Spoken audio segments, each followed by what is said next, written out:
Sharing experience എന്ന YouTube ചാനലിലേക്ക് ഒരിക്കൽ കൂടി ഏവർക്കും സ്വാഗതം. നമ്മൾ കഴിഞ്ഞ വീഡിയോസിലൊക്കെ തന്നെ ഞാൻ പറഞ്ഞല്ലോ, കോവിഡ് കാലമാണ്, കുട്ടികൾക്ക് സ്കൂളിൽ പഠിക്കാൻ സാധാരണ രീതിയിൽ വിദ്യാഭ്യാസം നടക്കാത്ത സാഹചര്യമാണ്. ആ സാഹചര്യത്തിലാണ് ഇപ്പോൾ ഇങ്ങനെയുള്ള ക്ലാസ്സുകളുമായി നാം വിദ്യാർത്ഥി സമൂഹങ്ങളെ ഞങ്ങൾ അധ്യാപകർ സമീപിക്കുന്നത്. അപ്പോൾ ഇവിടെ നമ്മൾ ഇതിനു മുമ്പ് നമ്മുടെ ഷെയറിംഗ് എക്സ്പീരിയൻസ് എന്ന ചാനലിൽ ഇതുവരെ ഞാൻ അപ്ലോഡ് ചെയ്തിട്ടുള്ള എല്ലാ വീഡിയോസും തന്നെ ഒരു വീഡിയോ ഒഴികെ ബാക്കിയുള്ള എല്ലാം പൊളിറ്റിക്കൽ സയൻസ് 2ാം വർഷ കുട്ടികളെ ഉദ്ദേശിച്ചിട്ടുള്ളതാണ്. ഇതും അത് തന്നെയാണ്.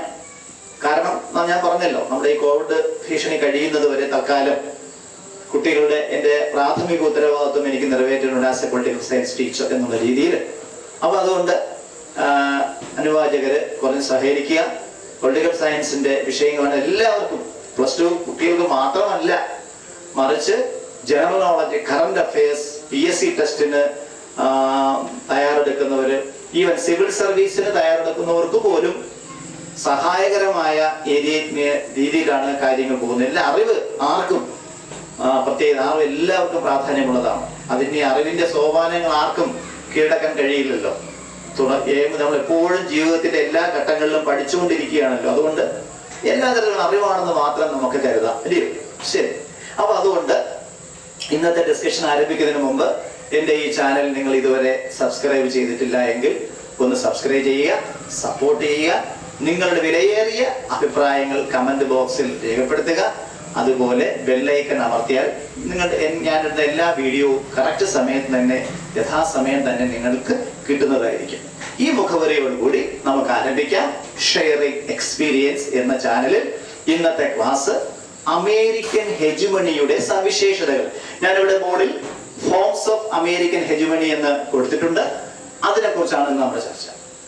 നമുക്കറിയാം, ഇന്ന് ഏതാണ്ട് ഈ ചാനലിൽ ഇന്നത്തെ ഈ വീഡിയോയ്ക്ക് വളരെയധികം പ്രാധാന്യമുണ്ട് കറണ്ട് അഫയേഴ്സുമായി ബന്ധപ്പെട്ട്. കാരണം നമുക്കറിയാം, അമേരിക്കയിൽ വളരെ ഒരു രാഷ്ട്രീയ മാറ്റം അവിടെ സംഭവിച്ചിരിക്കുകയാണ്. ഡൊണാൾഡ് ട്രംപ് എന്ന നിലനിന്നിരുന്ന പ്രസിഡന്റ് ഇലക്ഷനിൽ തോറ്റ് അധികാരം പുറത്തുപോയി. ജോ ബൈഡൻ എന്ന ഒരു പുതിയ പ്രസിഡന്റ് അമേരിക്കയിൽ ചാർജ് എടുക്കാൻ പോവുകയാണ്. വൈറ്റ് ഹൗസിന്റെ പുതിയ മേധാവി എന്ന് തന്നെ പറയാം. അപ്പോ അങ്ങനെയുള്ള എന്നുവെച്ചാൽ ലോക മാധ്യമങ്ങളൊക്കെ നിങ്ങൾ ആലോചിക്കണം, നമ്മുടെ നാട്ടിലെ ഏഷ്യാനെറ്റ് എല്ലാ ചാനലുകളും, ഞാൻ പോയി പറയുന്നില്ല, മാതൃഭൂമിയാവട്ടെ മനോരമയാവട്ടെ, ഏത് ചാനലിലും വളരെ കറന്റായിട്ട് അപ്പോഴെപ്പോഴുള്ള ലീഡ് നില ഇങ്ങനെ മാറി മറിഞ്ഞുകൊണ്ട് ഒരു അന്യദേശത്ത് നടക്കുന്ന തെരഞ്ഞെടുപ്പാണ്. ഇന്ത്യക്ക് നമുക്ക് യാതൊരുവിധ ഇതുമില്ല, പ്രാധാന്യമില്ല. പക്ഷെ ഇതിൽ പോലും നോക്കിക്കേ, എല്ലാ ചാനലും വളരെ ഇന്ന് നമ്മുടെ മുക്കിലും മൂലയിലും നമ്മുടെ ചേട്ടന്മാരും കാപ്പിക്കടയിലെ ചർച്ചകൾ പോലും എല്ലാം ആര് ജയിക്കും, ട്രംപ് ജയിക്കുമോ അല്ല ബൈഡൻ ജയിക്കുമോ, അങ്ങനെയായിരുന്നു ചർച്ച, അല്ലയോ? നമ്മുടെ രാജ്യത്ത് ഒരുപക്ഷെ നമ്മുടെ രാജ്യത്ത് നടക്കുന്ന ഇലക്ഷനെ കുറിച്ച് അത് കഴിഞ്ഞാൽ മറ്റേതെങ്കിലും വിദേശ രാജ്യത്ത് ഈ രീതിയിൽ ഇലക്ഷൻ നമുക്ക് ചർച്ച ചെയ്യാറുണ്ടോ? ഒരിക്കലുമില്ല, നമ്മൾ ചർച്ച ചെയ്യാറില്ല. പക്ഷെ അമേരിക്കയുടെ കാര്യത്തിൽ നമ്മൾ എല്ലാവരും ചർച്ച ചെയ്യും. കാരണം അവിടെ എന്ത് നടക്കുന്നു എന്നുള്ളത് അറിയാൻ നമുക്ക് എല്ലാവർക്കും ജിജ്ഞാസയുണ്ട്, ആകാംക്ഷയുണ്ട്, ആങ്സൈറ്റി ഉണ്ട്. അതാണ് അമേരിക്കയുടെ പ്രത്യേകത. അവിടെയാണ് അമേരിക്കയുടെ ഹെജുമണി എന്ന കാര്യവും കിടക്കുന്നത്. കാരണം ലോക പോലീസുകാരൻ എന്ന രീതിയിൽ ഒരർത്ഥത്തിൽ അല്ലെങ്കിൽ മറ്റൊരർത്ഥത്തിൽ ഇപ്പോഴും ആ പോലീസുകാരൻ എന്ന പദവിക്ക് അമേരിക്ക അർഹമായി മുന്നോട്ട് പോവുകയാണ്. കാര്യം ലോകത്ത് ഇപ്പോഴും പ്രധാനപ്പെട്ട കാര്യങ്ങൾ നിയന്ത്രിക്കുന്നതിൽ അമേരിക്കയ്ക്ക് വ്യക്തമായ സ്വാധീനമുണ്ട്, പങ്കുണ്ട്. അപ്പൊ അതിനെയാണ് ഈ ഹെജുമണി, അതിനെയാണ് ഹെജുമണി എന്ന്. അത് തന്നെയാണ് ഹെജുമണി, മേധാവിത്വം. കറക്റ്റ് മലയാളത്തിൽ നമ്മൾ പറയുകയാണെങ്കിൽ മേധാവിത്വം, അമേരിക്കയുടെ ലോക രാഷ്ട്രീയത്തിലുള്ള മേധാവിത്വം എന്നുള്ള കോൺസെപ്റ്റ്. ഇവിടെ ഇതിനെ ഒന്ന് സൈദ്ധാന്തികപരമായി നമ്മൾ ചർച്ച ചെയ്യാം. അമേരിക്കൻ അപ്പൊ പരീക്ഷയ്ക്ക് കുട്ടികൾ തയ്യാറെടുക്കുമ്പോൾ അമേരിക്കൻ ആദ്യം നമ്മൾ എന്താണ് മേധാവിത്വം എന്ന് പറയുക. മേധാവിത്വം എന്ന് പറയുമ്പോൾ പ്രധാനമായിട്ടും അവരുടെ ഒരു രാജ്യത്തിന്റെ പൊട്ടൻഷ്യാലിറ്റി, അതിന്റെ കഴിവ്, അതിന്റെ കോമ്പീറ്റൻസി, ആ ഒരു എന്താ പറയാ, അതിന്റെ കയ്യിലുള്ളത് വെച്ചുകൊണ്ട് ലോകത്തെ തങ്ങൾ ആഗ്രഹിക്കുന്ന തരത്തിലേക്ക് ലോക രാഷ്ട്രീയത്തെ കൊണ്ടുവരാം. തങ്ങൾ ആഗ്രഹിക്കുന്ന തരത്തിലേക്ക് ലോക രാഷ്ട്രീയത്തെ കൊണ്ടുവരാൻ എത്രമാത്രം സാധിക്കുന്നു, അതാണ് ഹെജുമണി. ഇവിടെ അമേരിക്ക ഇങ്ങനെയാണ്. തങ്ങളുടെ നമ്മൾ പറയില്ല വരച്ച വരയിൽ നിർത്തിച്ചു എന്നൊക്കെ പറയാറില്ലേ പച്ച മലയാളത്തിൽ? അത് തന്നെ അമേരിക്കൻ ലോക രാജ്യങ്ങൾ ഏത് രീതിയിൽ ആ ലോക രാജ്യങ്ങളെ അമേരിക്കൻ ലോക രാജ്യത്തെ നിയന്ത്രിക്കുകയാണ്, ലോകത്തെ ലോകത്തെ, അതായത് അത് സാമ്പത്തികമായിക്കോട്ടെ, മിലിറ്ററി പരമായിട്ടായിക്കോട്ടെ, നയതന്ത്രപരമായിക്കോട്ടെ, ഏത് മേഖല എടുത്താലും അമേരിക്ക ലോകത്തെ വരച്ച വരയിൽ നിർത്തി മുന്നോട്ട് പോകുന്നതിനെയാണ് ഹെജിമണി എന്ന് പറയുന്നത്. വേറെ ഒരു രാജ്യത്തിന്റെ കാര്യത്തിലും ഇങ്ങനെ ഒരു സ്റ്റേറ്റ്മെന്റ് ഉണ്ടാക്കാൻ നമുക്ക് കഴിയില്ല. കാര്യം അവരുടെയൊക്കെ മേധാവിത്വത്തിൽ കുറെ ലിമിറ്റേഷൻസ് ഉണ്ട്. പക്ഷേ there is no limitation in the case of America, and America reigns the world in English. അതായത് അമേരിക്ക ലോകത്തെ മുന്നോട്ട് കൊണ്ടുപോകുന്നത് അത് തന്നെയാണ് ഹെജിമണി എന്ന് പറയുക. ഇനി ഈ ഹെജിമണി ലോകത്ത് അമേരിക്ക ഉണ്ടാക്കിയെടുത്ത ഈ ഒരു പ്രത്യേക സവിശേഷത, ഈ പ്രത്യേക കഴിവ്, ഇത് ഏതെല്ലാം തരത്തിലാണ് ലോക ജനതയ്ക്ക് അല്ലെങ്കിൽ ലോക രാഷ്ട്രീയത്തിൽ നടമാടുന്നത്, അതായത് അത് ഏതൊക്കെ തരത്തിലാണ് അത് മുന്നോട്ട് പോകുന്നതെന്നാണ് നമ്മുടെ അടുത്ത വിഷയം. അതിനെയാണ് ഇംഗ്ലീഷിൽ ഫോംസ് ഓഫ് അമേരിക്കൻ ഹെജിമണി എന്ന് ഇവിടെ പറഞ്ഞിരിക്കുന്നത്. Forms of American hegemony, American ഹെജിമണിയുടെ പ്രധാനപ്പെട്ട മേഖലകൾ, ഏതെല്ലാം തരത്തിലാണ് ലോകത്തിന്റെ അമേരിക്കൻ മേധാവിത്വം ലോകത്തിന് അനുഭവപ്പെടുന്നതെന്ന് പറയാം. അല്ല, ഒന്ന്, ആസ് എ മിലിറ്ററി പവർ, നമുക്കറിയാം എന്താണ് പട്ടാള ശക്തി, സൈനിക ശക്തി. ലോകത്ത് ഇന്ന് ശാസ്ത്ര സാങ്കേതിക രംഗത്തെ പൂർണ്ണമായും ഉപയോഗിച്ചുകൊണ്ട് വളരെ ഉന്നത നിലവാരം പുലർത്തുന്ന ഹൈലി സൊഫിസ്റ്റിക്കേറ്റഡ് ആയിട്ടുള്ള വെപ്പൺസ്, അത് ബോംബാകട്ടെ, മിസൈലാകട്ടെ, ടാങ്കുകളാവട്ടെ, അന്തർവാഹിനികളാവട്ടെ, ഈവൻ അണുബോംബാകട്ടെ, ജെറ്റ് ഫൈറ്റേഴ്സ് ആവട്ടെ, ഏത് തരത്തിലും കോടിക്കണക്കിന് ബില്യൺ ഡോളേഴ്സ് ആണ് അമേരിക്ക ഉപയോഗിച്ചുകൊണ്ട് അതിന്റെ ആവനാഴിയിൽ ആയുധങ്ങൾ നിറച്ചു വെച്ചിരിക്കുന്നത്, അല്ലേ? നമുക്കറിയാം. കാരണം ഈ ആയുധങ്ങൾ കൊണ്ട് എന്തെങ്കിലും ഒരു ഡെവലപ്മെന്റ് പ്രോസസ് നടക്കുമോ? ജനങ്ങൾക്ക് നമുക്ക് വിശന്നാൽ വെടികൊണ്ടെന്നാൽ വിശപ്പ് മാറുമോ? ഒരിക്കലുമില്ല. പക്ഷേ അമേരിക്ക മാത്രമല്ല, ഏത് ലോകത്തെ ഏത് നമ്മുടെ ഇന്ത്യയുടെ കാര്യത്തിൽ ലോകത്തെ ഏത് രാജ്യത്തിന്റെ കാര്യം എടുത്തു നോക്കൂ, അവിടെയൊക്കെ അതായത് അവരുടെ ഡിഫൻസ് ബഡ്ജറ്റ് ഒരു വർഷത്തെ മൊത്തം വരുമാനത്തിൽ ഇത്ര ചെലവ് നീക്കി വെക്കുമ്പോൾ എല്ലാ രാജ്യങ്ങളും വളരെ കാര്യഗൗരവത്തോടെ തന്നെ നല്ലൊരു ശതമാനം അവർ ആയുധങ്ങൾ വാങ്ങിക്കൂട്ടാൻ ഉപയോഗിക്കുക. ഇതെന്താണ് ഇതിനുള്ള കാര്യം? കാരണം ഒരു രാജ്യം സൈനിക ശക്തിയായാൽ ആ രാജ്യത്തിന്റെ ലോകത്തോടുള്ള അതിന്റെ മേധാവിത്വം അസാധാരണമായ രീതിയിൽ വ്യാപിക്കുക. ആ രാജ്യം വളരെയധികം മുന്നേറുകയാണ്. ആ രാജ്യത്തെ ലോകങ്ങൾ പേടിക്കുകയാണ്. ആ രാജ്യവുമായി ചങ്ങാത്തം കൂടാൻ, ആ രാജ്യം പറയുന്നത് അതുപോലെ കേൾക്കാൻ എല്ലാ രാജ്യങ്ങളും മത്സരിക്കുകയാണ്. അപ്പൊ ആ ടെക്നിക്ക് ഇവിടെ അമേരിക്ക ഉപയോഗിക്കുന്നു. അതിനെയാണ് മിലിറ്ററി പവർ എന്ന് പറയുക. ഇനി അമേരിക്ക അക്കാലത്ത് ഞാൻ പറഞ്ഞല്ലോ, നമ്മുടെ ഏതാണ്ട് ഏകധ്രുവ രാഷ്ട്രീയം നിലനിന്ന കാലത്താണല്ലോ ഹെജിമണിയുടെ യഥാർത്ഥ രൂപം നമുക്ക് മനസ്സിലായത്. അക്കാലത്ത് അമേരിക്ക 4 പ്രധാനപ്പെട്ട കാര്യങ്ങളിലായിട്ടാണ് അവിടെ സവിശേഷത ഉപയോഗിച്ചത്. ഒന്ന്, ടു അറ്റാക്ക്, ആക്രമിക്കാൻ. തങ്ങൾക്ക് ഇഷ്ടമില്ലാത്ത ഏത് രാജ്യത്തെയും ആക്രമിച്ച് അവരെ വരുതിക്ക് നിർത്താൻ അമേരിക്ക കഴിഞ്ഞിട്ടുണ്ട്, അത് തെളിയിച്ചിട്ടുണ്ട്. ഉദാഹരണമാണ് ഇറാഖ്, അല്ലെ? ഇറാഖിനെ തരിപ്പണമാക്കി കളഞ്ഞില്ലേ? ഇറാഖിനെ സദ്ദാം ഹുസൈനെ, അല്ലെ? അപ്പൊ അമേരിക്കയ്ക്ക് അപ്പൊ തങ്ങളുടെ കാര്യങ്ങൾ തങ്ങൾ പറയുന്ന അനുസരിക്കാത്ത രാജ്യങ്ങളെ ഒരു പാഠം പഠിപ്പിക്കും. ആ പാഠം പഠിപ്പിക്കുന്നതിൽ അമേരിക്ക വളരെ മുന്നോട്ട് പോയിട്ടുണ്ട്. ഇറാഖിന്റെ കാര്യം നമുക്ക് പല കാര്യങ്ങളും ഉദാഹരണമായിട്ട് എടുക്കാവുന്നതാണ്. അടുത്തതോ, ടു ജനറേറ്റ് ഫിയർ, എന്ന് വെച്ചാൽ ഭയം ജനിപ്പിക്കുക രാജ്യങ്ങളിൽ, അല്ലെ? യഥാർത്ഥത്തിൽ രാജ്യങ്ങളുടെ ഡിഫൻസ് ബഡ്ജറ്റ് വർദ്ധിക്കാൻ ഒരു കാരണം അതാണ്. ഒറ്റ ഉദാഹരണം മാത്രം ഞാൻ പറയാം. ഇപ്പം നമ്മുടെ തൊട്ടടുത്ത രാജ്യമാണ് പാകിസ്ഥാൻ. ഇന്ത്യയും നമുക്കറിയാലോ തൊട്ടടുത്ത രാജ്യങ്ങളാണ്. പക്ഷേ ഏകോദര സഹോദരങ്ങളെ പോലെ കഴിഞ്ഞ രാജ്യങ്ങളായിരുന്നു. വിധിയുടെ വൈരുദ്ധ്യം കൊണ്ട് ഇത് 2 രാജ്യങ്ങൾ മാത്രമല്ല ആജന്മ ശത്രുക്കളായി മുന്നോട്ട് പോവുക. ഏത് സമയത്തും യുദ്ധം ഉണ്ടാവുന്ന രീതിയിൽ പല അങ്ങോട്ടും ഇങ്ങോട്ടും തട്ടിയും ഒക്കെ പോവുക എന്ന് പറയുമ്പോൾ ഇന്ത്യയുടെ ഡിഫൻസ് ബഡ്ജറ്റിൽ ഇന്ത്യ വാങ്ങുന്ന ആയുധങ്ങളും മറ്റു സാമഗ്രികളും ഒക്കെ ഏതാണെന്ന് പാകിസ്ഥാൻ ക്ലോസ് ആയിട്ട് വാച്ച് ചെയ്യും. ഒറ്റ ഉദാഹരണം, നമ്മൾ അഗ്നി മിസൈൽ, നമ്മൾ പറയാം അഗ്നി മിസൈൽ ഉണ്ട്. അഗ്നി ഇന്ത്യയിൽ ഏറ്റവും എന്താണ് ദീർഘദൂര മിസൈലാണല്ലോ അഗ്നി മിസൈൽ. അപ്പൊ ഈ അഗ്നി മിസൈലിനെ നേരിടാൻ അവരുടൻ തന്നെ ഷഹീൻ എന്നൊരു മിസൈലുണ്ട്. കാരണം ഇന്ത്യ നമ്മൾ അതുപോലെ പാകിസ്ഥാൻ ഇനി ഏതുപോലെ F-16 പണ്ട് ചരിത്രം പരിശോധിക്കുകയാണെങ്കിൽ, ഇന്നല്ല പണ്ട് കാലത്ത് പാകിസ്ഥാനിന് ഒത്തിരി സൈനിക സഹായം ഈ അമേരിക്ക തന്നെ കൊടുത്തിട്ടുണ്ട്.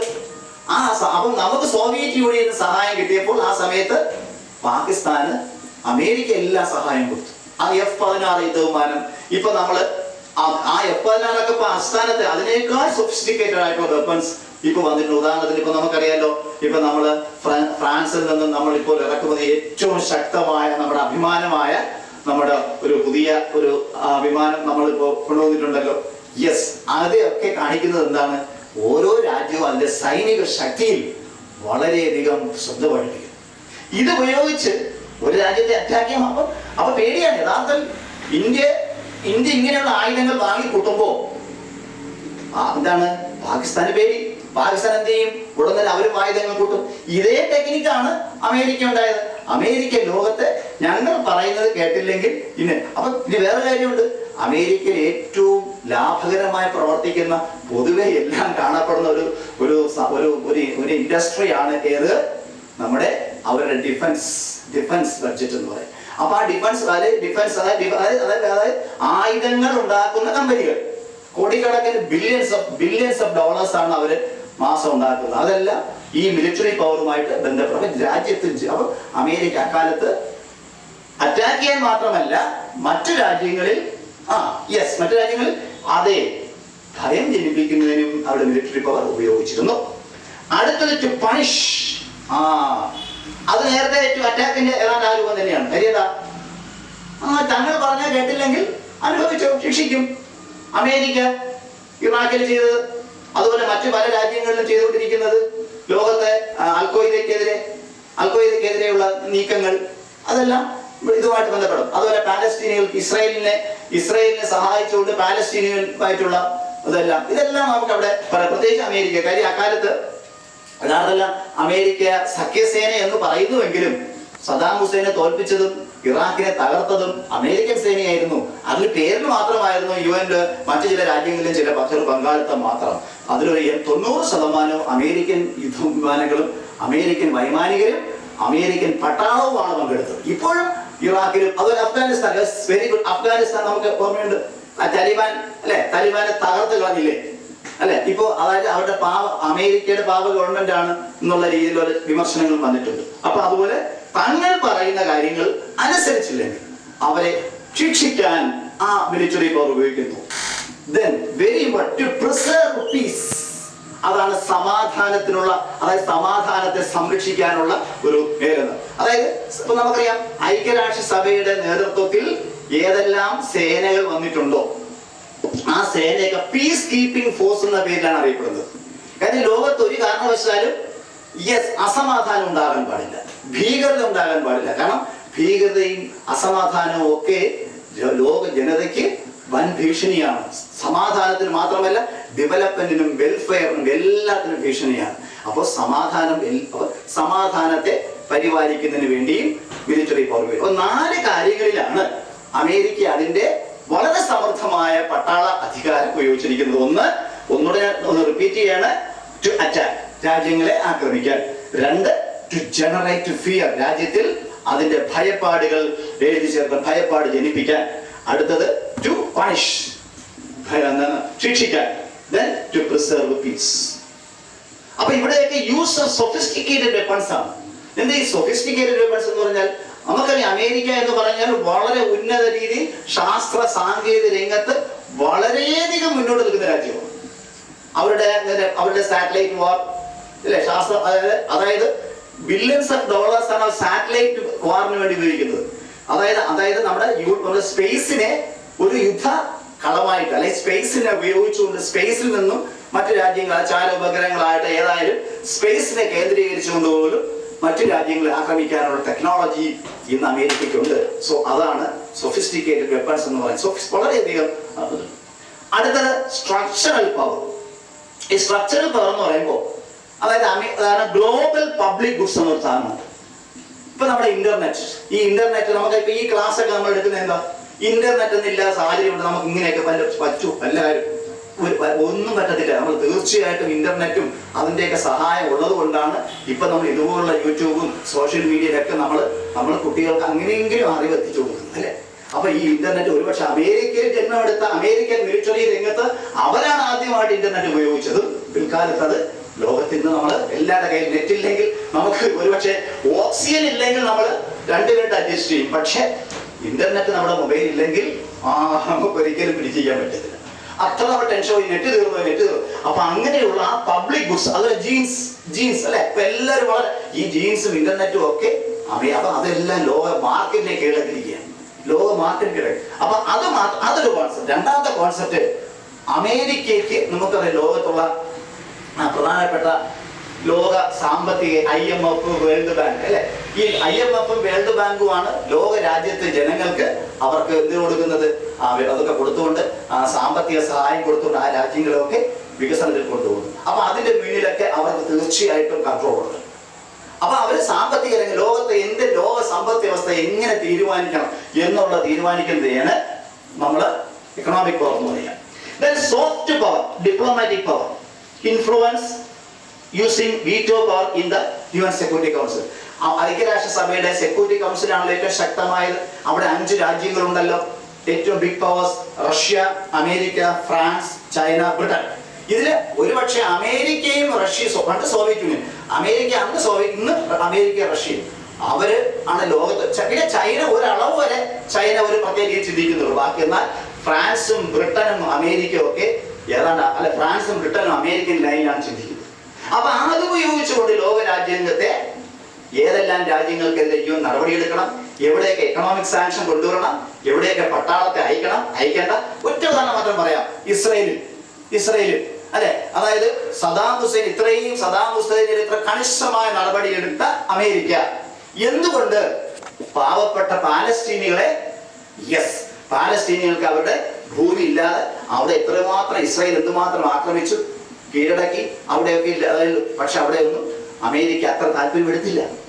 അതാണ് ലോകത്ത്. അപ്പോൾ അപ്പോൾ അമേരിക്കയ്ക്ക് താല്പര്യം അനുസരിച്ച് ലോകത്ത് അമേരിക്ക എന്തെല്ലാം താല്പര്യം വെച്ചിട്ടുണ്ടോ അതനുസരിച്ച് ഐക്യരാഷ്ട്രസഭ ചലിച്ചിട്ടുണ്ട്. അത് ലോകത്ത് തന്നെ ലോകത്തെ പല നയതന്ത്ര പ്രതിനിധികളും നയതന്ത്ര എക്സ്പേർട്സും പറയുന്ന ഒരു പരാതിയുമാണ്.